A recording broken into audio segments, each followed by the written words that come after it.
এই যে ছাপরা ঘর আমার, এই দেখেন ছাপরা ঘর, উপরে টিন, ঠিক আছে। এই রুমের ভিতরেই মনে করেন যে রান্না বান্না করা হয়, কিছু দৃশ্য আর কি রাখার চিন্তা ভাবনা করি, কিন্তু ছোট ঘর তো দাদা ওইভাবে হয় না।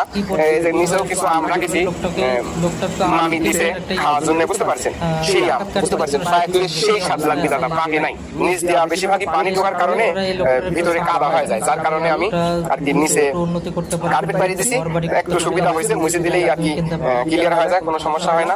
দিশা মিশা না পায় দোকানদারকে দেখ বললাম যে ক্যাম্পাস দেন তো ক্যাম্পাস, দোকানদার আর করতে পারে না যে ক্যাম্পাস কি।